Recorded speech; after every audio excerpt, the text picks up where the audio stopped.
I was preparing an ADA house for my fiance, as she was diagnosed with a neurological disease. But she left me after my cancer diagnosis. I accepted it until I discovered she was hiding an even bigger secret that I just couldn't forgive. This has been 4 years ago, so the sting is gone and my revenge has been had. We dated for 4 years and had what I thought was a great relationship. We were both well-established professionals who both owned homes in the same neighborhood and both with daughters in the home. Her daughter was 11, and mine was 16 when we met. We had actually planned to get married, build a house, and raise the two together.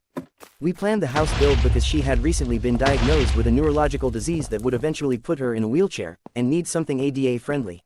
During the planning stages, I began doing landscape and construction projects on her home to increase the resale value.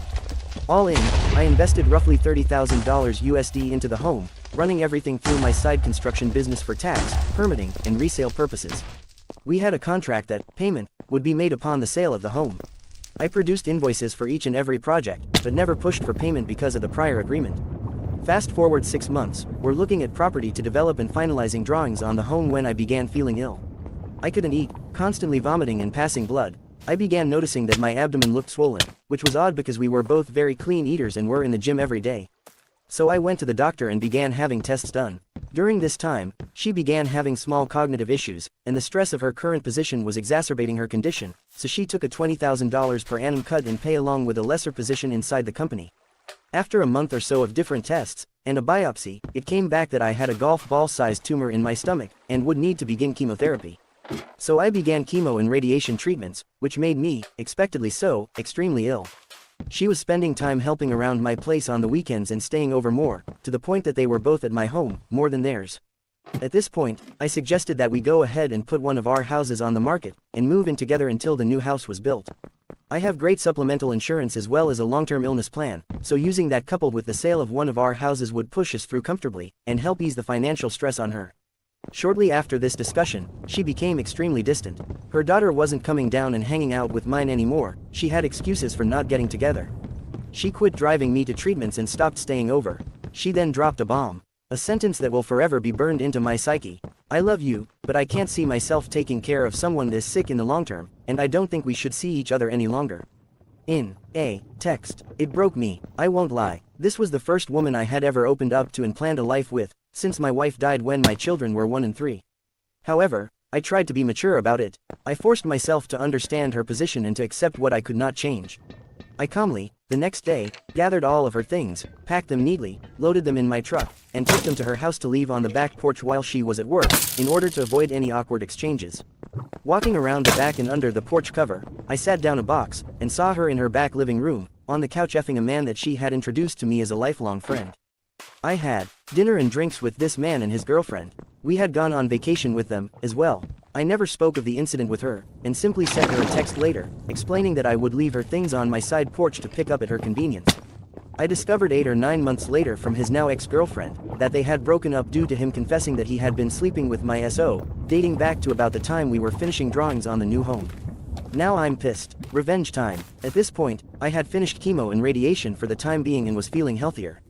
I was going through some much neglected paperwork when I ran across the file that contained $32,680 in unpaid, long overdue invoices, which were promptly sent to my attorney to begin lien proceedings on the home. It turns out that I couldn't have done this a moment too soon because she was set to put her house on the market.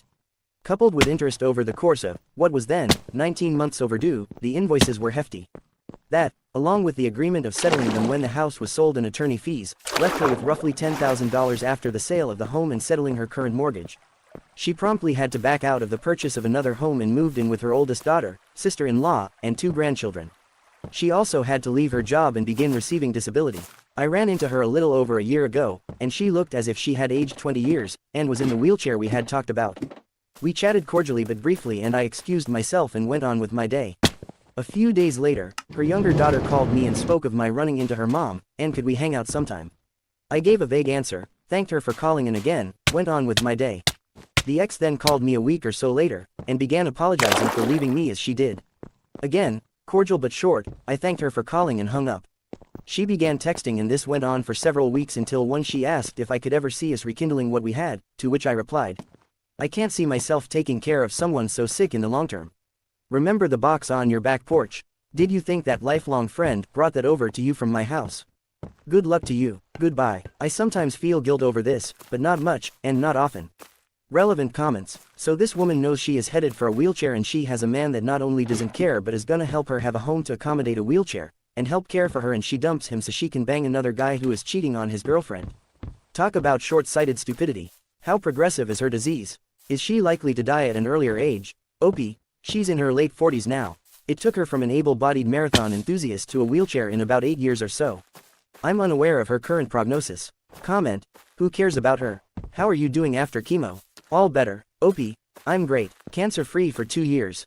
Comment, attaboy, happy for you. Did you end up making the new house ADA compliant? I've noticed that local to me, ADA houses sell for considerably more than less accessible homes with similar features size.